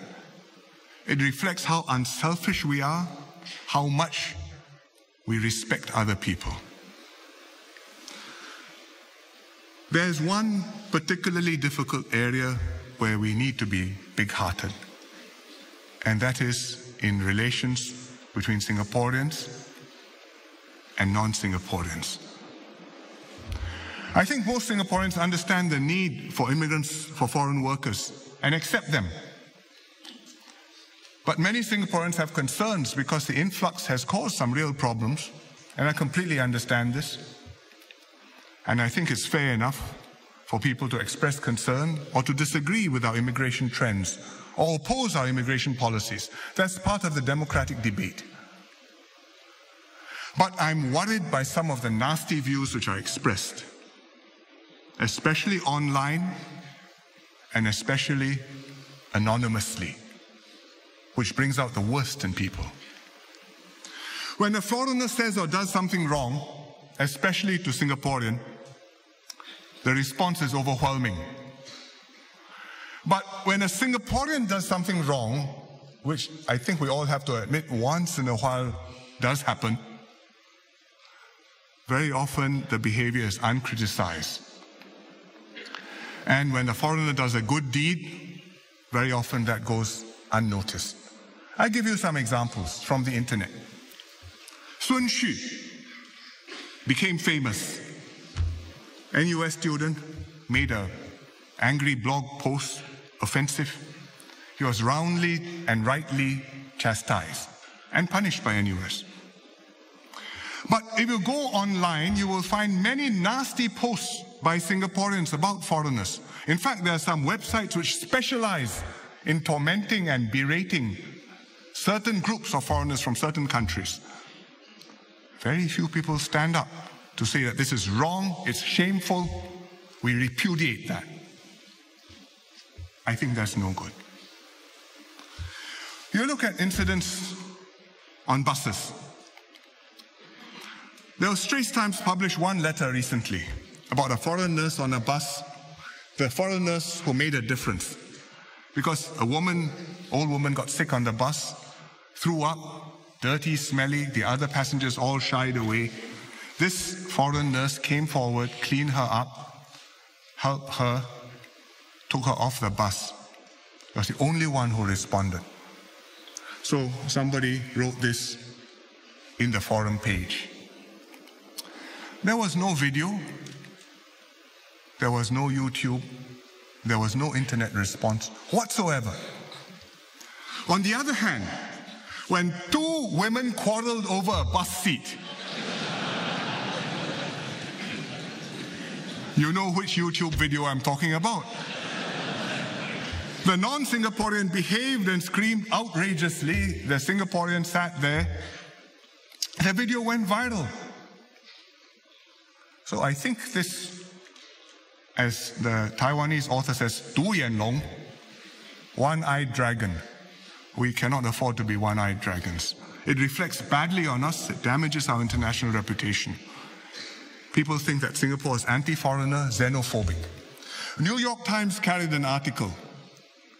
Very powerful headline. In Singapore, vitriol against Chinese newcomers.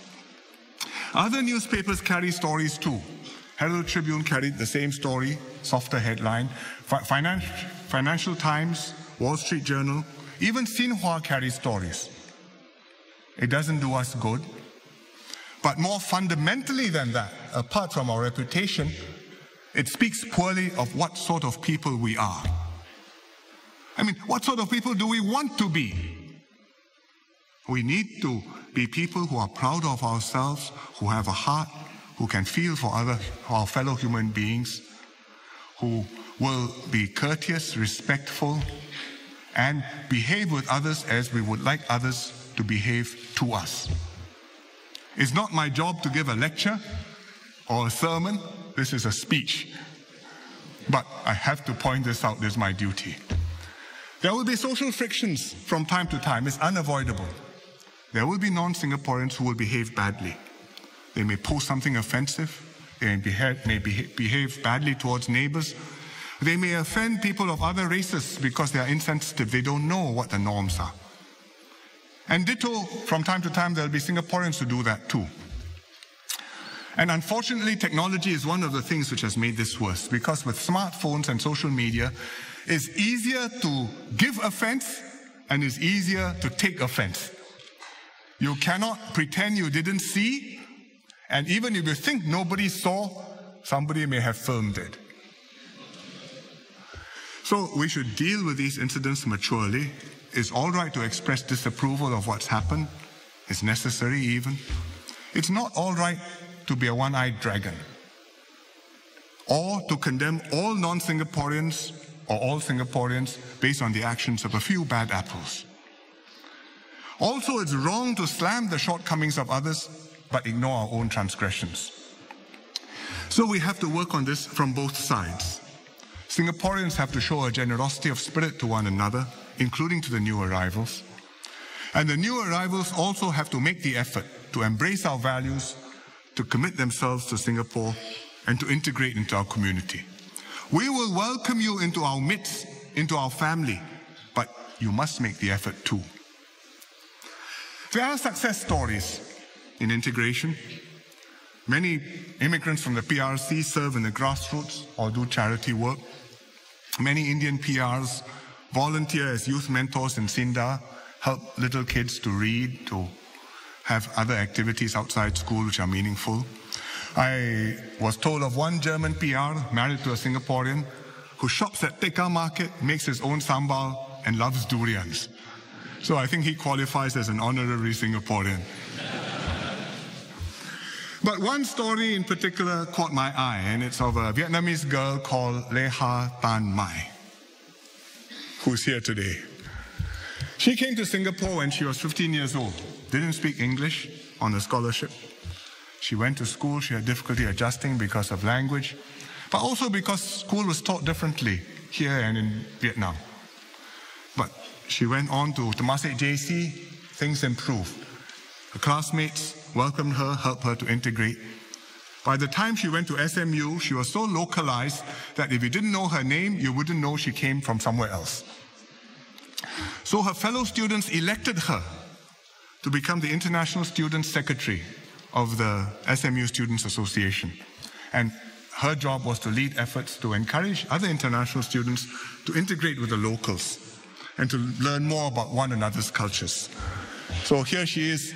This is not quite our culture, but nevertheless, there's Lee Hsien Loong in the middle, jumping highest of all.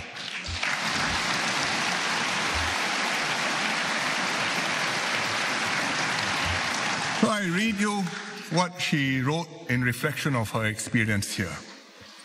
I feel as much a Singaporean as I am a Vietnamese. I have come to love the hawker food, the Singapore River that I jog along, the fireworks every National Day on a magnificent background of Singapore's skyline, the shopping malls a few streets down the road, the cinemas where I spend many nights watching movies, the schools I attend, and most importantly, the friendships I've made. The friendships I have made. So it's ultimately up to us how big-hearted we want to be. We may be a small island. We cannot be small-minded. We cannot just be a prosperous and successful country. We've also got to be a caring, a generous, a decent people. People who are gracious and warm towards one another as well as towards others. And that's the best way to ensure that tomorrow Singapore will have a bigger heart. Besides hope and heart, Singapore must always be our best home. A place where we feel that we belong, where we show our loyalty to our country, where we take pride in what we've achieved together and what we stand for. A home we love, which is a theme for this year's NDP. Families are a big part of what home means, because families are central to our sense of who we are. You're not the job you do, but you're papa or mama or daughter or granddaughter or cousins. These are the links which are the closest. Families give us the reason to defend and protect what we have. And when we say set up home, we mean settle down, have kids, bring up a family. And therefore, Singapore has to be a home where people want to get married, want to have children, want to bring up the next generation. But alas, we are having too few babies. I show you the TFR chart.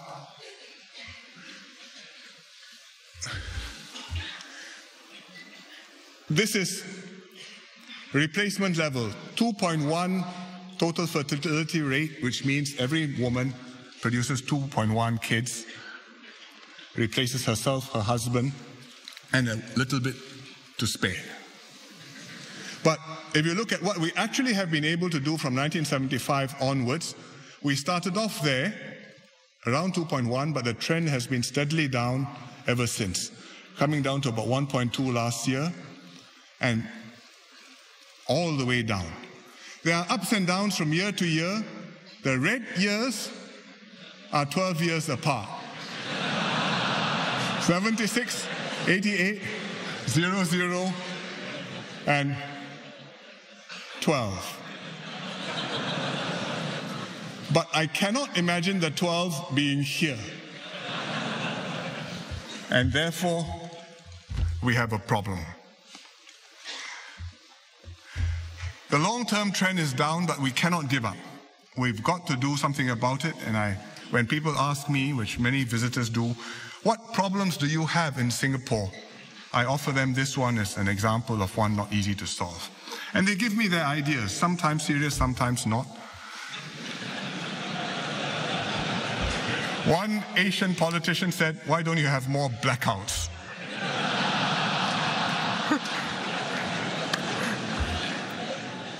He has blackouts. He has high TFR. Doesn't mean I have blackouts. I will have high TFR. It's not so simple. More Singaporeans remain single or they're getting married earlier. Part of the reason is they were working too long hours. And I'm saying this quite seriously. I think being connected 24/7 is marvelous, but having email round the clock is not an entirely good thing. Married couples are having fewer children. On average now, each married woman has 2 kids.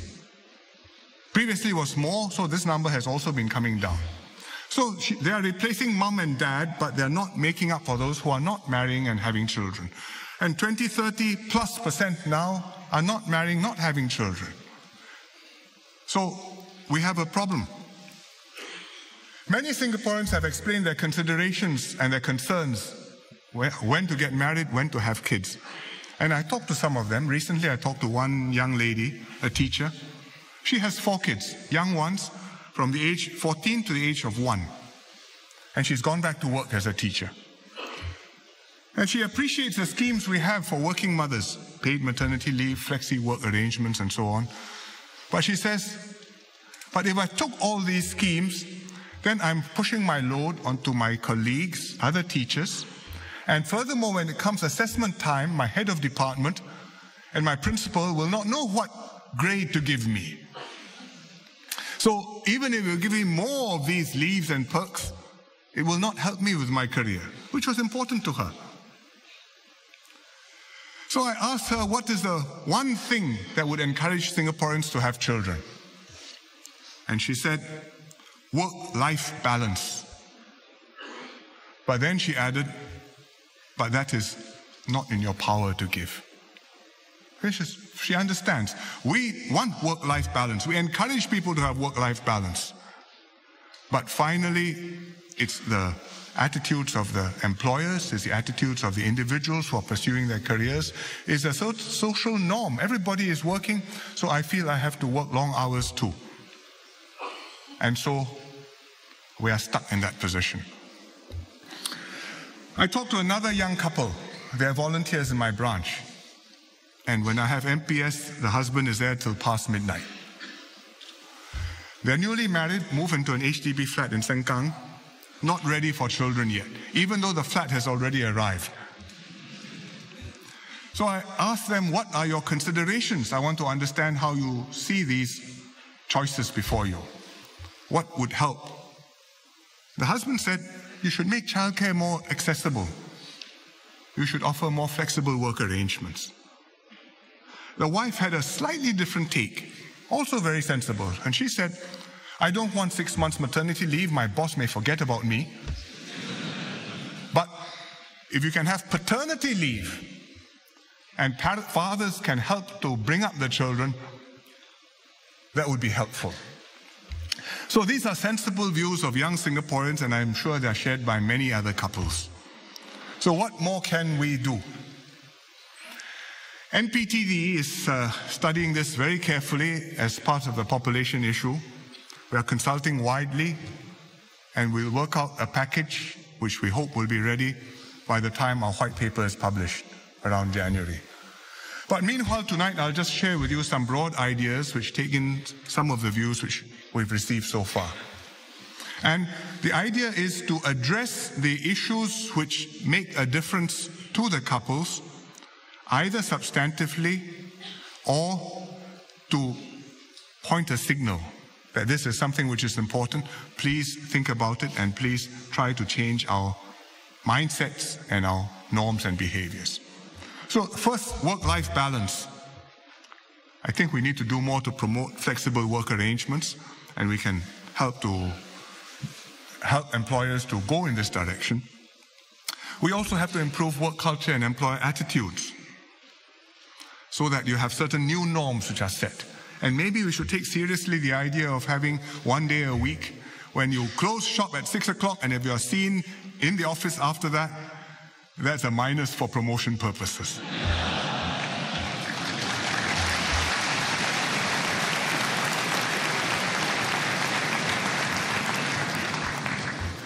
Housing. In other countries, you get married, you have kids, then eventually you save up, you buy a house. In Singapore, it's the other way around.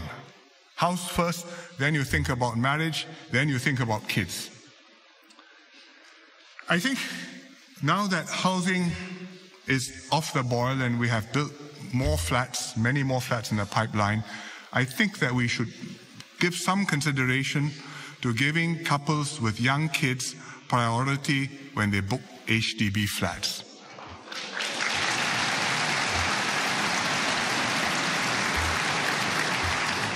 Firstly, it will solve their problem faster. Secondly, it may encourage them to have a kid so that the flat will come faster. Thirdly, at birth, this question of leave. I think maternity leave at 16 weeks is about all right. You can make it longer, but employers have serious worries and we should take them seriously. And I think employees have worries too. But this idea of paternity leave in some form, either you give some to the husband or you make some of the maternity leave convertible. We've said no for a very long time, but I think it's time we change.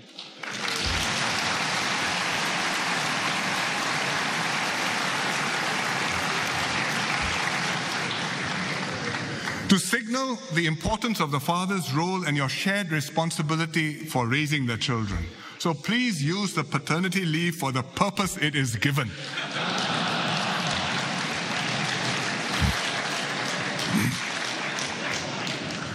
Thirdly, medical. One of the worries which couples have when they bring up a kid is what something is wrong and the medical expenses, how are we going to meet that? So one idea is we create a MediSave account for each kid when it's born, when he or she is born. And we put a small hong pao in for him to start life. And it can defray the childhood medical expenses and reassure the parents, no need to worry. And that part is seen too. Another thing we can do is preschool. I talked earlier about the steps we are going to do to raise standards, to make it affordable, to put a lot more resources in. I think that will be helpful. But other than preschool, there's also childcare and infant care. And we should give more financial support to low and middle income households for childcare and infant care. And as for the places where these are going to go, we need some in the housing estates near homes. I think we need some near workplaces, and we should help the operators who set up the centers in the housing estates or near the workplaces. And I hope that if one comes to a block of flats near you, you will welcome it even if you no longer have young children.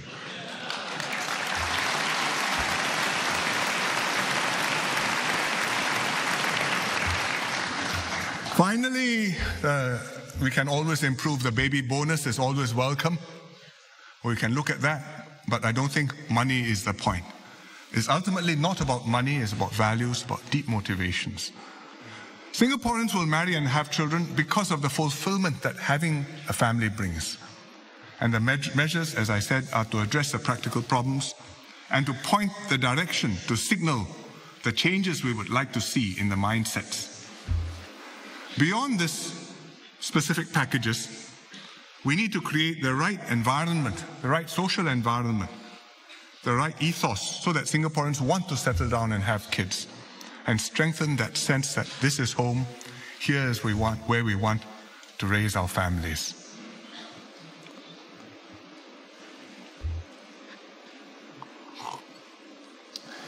Besides families, memories of places, of old friends, of events you've lived through, are also essential to keeping Singapore our best home. It's often the simple things in life which remind us most of home. I was reminded of this recently when I got another email from the public, a young lady called Thekla Low, who wrote to me to wish me Happy National Day. And she shared with me something which she had written, which I liked, and I would like to share with you too.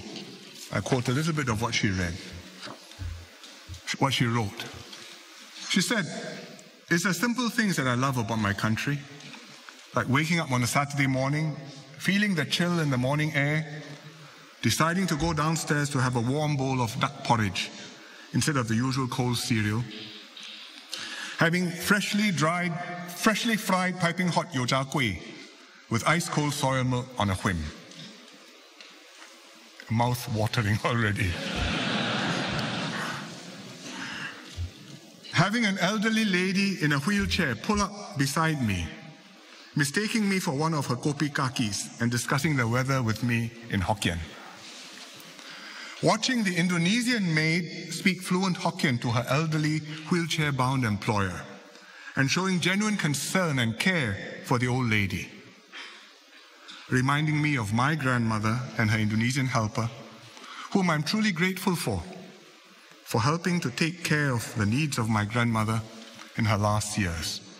So it's the family, an extended family, and even the Indonesian maid is part of this extended family. Fekla remembers Singapore by the food, the people, most importantly, by the family. And so too with all of us and with me. Home, the house where you grew up, the family you grew up with, the times when you were young.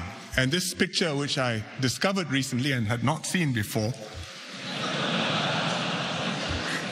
taken in May 1965, has all of that. 38 Oxley Road, parents, siblings, and also the dog. But over the years, more links form, more memories accumulate. So to me, home means other things as well. Memories of places you've known over the years, for many years, which have changed. And when you see it, it's like playing a video replay. You scroll back in your mind's eye and you imagine it as it used to be. Nanyang Primary School. Today, handsome new buildings, young generation of excited students. When I went to kindergarten, this is what it looked like. And this is what I still imagine it to be. And here's the old school hall, the Li Tang, and our kindergarten was inside there. No computers, no complicated play equipment, just one class in each corner, cordoned off, and one piano. That was then. I drive down Orchard Road, swank shopping places, strange new buildings. This is Orchard Central. I think back to the old Orchard Road car park. The younger generation may not know, but once upon a time, this was where the best hawker food in town was to be found. The old one has never been better. You go down Bras Basah Road, today SMU. Beautiful, gracious buildings, trees, students there, maybe with boyfriends and girlfriends studying. Reflecting pools, modern Singapore. But I think back when I was a student, the SJI school field. I wasn't SJI, but Catholic High next door had no school field, so we borrowed this one. Sports day, band, marching, practicing, this is where we went. These were the haunts where we grew up. Marina Bay. Today, a special skyline. Recognized the world over. But when I see it, I wind back to this. It wasn't even land, it was sea. Collier Quay, and you go out. I used to take a boat and go out, and we go past this long, you see this thing here? It was a breakwater. If you're old enough, you will remember. And you go past the breakwater, which protected the harbor out to Southern Islands, St. John's Island, where I would go with my parents. My father was visiting political detainees. That's then. And today it's become an icon like this. And it's not complete, because we will continue to build and improve, and in 5-10 years' time, you'll have something even better. So places add another layer of home. People are part of home. You meet old friends, old comrades, people you served with in the SAF. Happens to me not infrequently. Served together years ago, and you come across them, and it's always heartwarming when they say to you, "Evening, sir, I'm your soldier. We served together." And recently it happened to me. I was going around the tables at an iftar in Tek Gee, and the Malay gentleman stood up and said, "Hello, I'm Omar." And I looked at him and my mind went back 40 years. 1975, Taman Jurong Camp, Corporal Omar, my vehicle electrician. 40 years had passed. He's happy, he's well, he's here. We rejoiced. We were both so happy I took this picture of us together on the iPhone.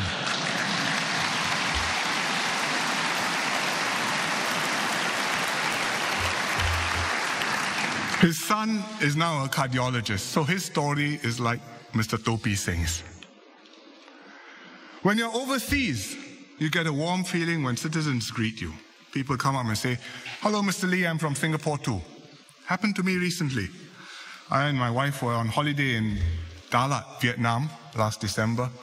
We were quietly having breakfast in the restaurant. Two young ladies came over to ask me to take a picture with them. So we did. And she said, "Well, I'm from Tek Gee Primary School. I'm one of the teachers there." You can see my breakfast is still here. I came out from breakfast. There was a group of Singaporeans there. Lee Hsien Loong 拍照，我们是红帽桥来的。They are proud to be Singaporean. Sorry, please, Mr. Lee, take a picture. We are from Ang Mo Kio too, extended family on a trip. They are proud to be Singaporean, and they make me feel proud to be Singaporean. Events are part of home. You remember, I remember 9th of August, 1965, when it happened, 1966, our first parade.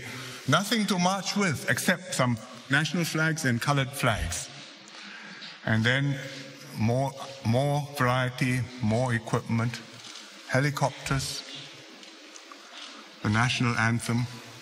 And you especially remember the moments when the flag flies past and you sing Majulah Singapura. The helicopter changes from UH, 1H, it went to the Super Puma, and now we have a Chinook. We're now on a floating platform. But when you sing Majulah Singapura, the pride and the emotion are the same.